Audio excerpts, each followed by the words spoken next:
رسول اللہ صلی اللہ علیہ وسلم من قرأ القرآن فاستظہرہ فحل حلالہ وحرم حرامہ ادخلہ اللہ الجنہ۔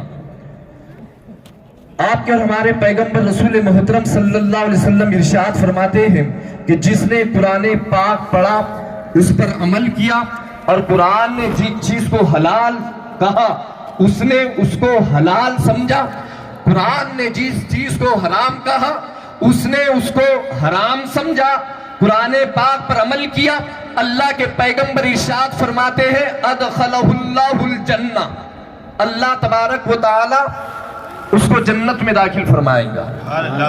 آگے آپ کے اور ہمارے پیغمبر رسول محترم صلی اللہ علیہ وسلم ارشاد فرماتے ہیں وَشَفَّعَهُ فِي عَشْرَةٍ فِي أَهْلِ بَيْتِهِ قُلَّهَا قَدْ وَجَبَتْ لَهُ النَّارِ، وہ تو جائیں گا ہی جائیں گا، نبی فرماتے ہیں کہ وہ اپنے اہل خانہ سے، وہ اپنے گھر والوں میں سے ایسے شخص کو بھی اپنے ساتھ جنت میں لے کر جائیں گا جس کے اوپر اللہ نے جہنم کو واجب کر دیا۔ یہ وہ ادارہ کہ جہاں بچہ حافظ قرآن بن رہا ہے تو صرف اور صرف بانی و محتمین حضور حفیظ العلماء اور اس ادارے کے اساتذہ اکرام جہاں اس کو حافظ قرآن بنا رہے ہیں، جہاں اس کو مصطفیٰ کی شریعت کا حامی بنا رہے ہیں، اس کو بھی جنتی بنا رہے ہیں، اور اس کے خانے اس کے گھر کے 10 افراد کو کل قیامت کے دن وہ اپنے ساتھ جنت میں لے کر جائیں گے۔ سبحان اللہ۔ یہ وہ ادارہ ہے کہ جو اپنی فیضان سے اپنے علاقے والوں کو تقسیم فرما رہی ہے، اور کیوں نہ ہو جناب، یہ عطا جو ہوتی ہے نا، یہ جو فیضان ہوتا نا، یہ صرف یہ نہیں کہ لکھ دیا جائے، یہ پریشر ڈال کر بول دیا جائے۔ یہ فیضان جب آتا نا تو مدینہ رسول سے فیضان آتا، جب یہ فیضان آتا نا تو بغداد معلیٰ سے آتا ہے، جب یہ فیضان آتا نا تو اجمیر معلیٰ سے آتا ہے، جب یہ فیضان آتا نا تو سرکار مصولی میر سید اسماعیل سے آتا ہے، جب یہ فیضان آتا نا تو ماہرہ کی سرزمین سے آل رسول کے بارگاہ سے آتا ہے، جب یہ فیضان آتا نا تو بریلی کے سرزمین سے حضور سرکار اعلیٰ حضرت سرکار مفتی اعظم عالم کے دربار سے آتا ہے، کیونکہ حضور سیدی سرکار اعلیٰ حضرت رضی اللہ تبارک و تعالیٰ عنہ کو مجدد اعظم صرف اور صرف اہل ہند ہی نے نہیں بنایا تھا، اہل ہند ہی نے تسلیم نہیں کیا تھا، بیرون ملک علماء حرمین شریفین نے حضور سیدی سرکار اعلیٰ حضرت رضی اللہ تبارک و تعالیٰ عنہ کو مجدد مانا تھا۔ یہ فیضان جو تھا نا، یہ بارگاہ رسول صلی اللہ علیہ وسلم سے تھا، بارگاہ رسول صلی اللہ علیہ وسلم سے جب فیضان نعرہ تکبیر، نعرہ رسالت، مسلک اعلیٰ حضرت حضرت علامہ مفتی غلام سمدانی صاحب قبلہ، نعرہ تکبیر، نعرہ رسالت، علماء اہل سنت۔ سرکار مدینہ نے بنائے تھے، حضور سرکار مفتی اعظم ہند علیہ رحمت و رضوان، جو پورے ہندوستان ہی نہیں بلکہ پوری دنیا میں جو چمکے ہیں، یہ فیضان تھا بغداد کے بڑے پیر صاحب کا۔ فیضان جب بغداد کی سرزمین سے آیا ہے تو بریلی کے تاجدار کے شہزادے، امام عشق محبت کے لڑکے، سرکار مفتی اعظم ہند پوری دنیا میں مفتی اعظم ہند کے نام سے چمکے۔ جب فیضان بغداد معلیٰ اور اجمیر معلیٰ سے ہوتا ہوا آتا ہے اور ہندوستان کی سرزمین پر جو اولیاء کاملین، جو پاک پروردگار عالم کے نفوس قدسیہ بندے آرام فرما رہے ہیں، ان کے قبر انور سے جب فیضان نمودار ہوتا ہے تو ہندوستان کی سرزمین پر اپنے علم اور اپنے فضل کا ستارہ چمکتا ہوا حضور سیدی سرکار مفتی اعظم برار حضور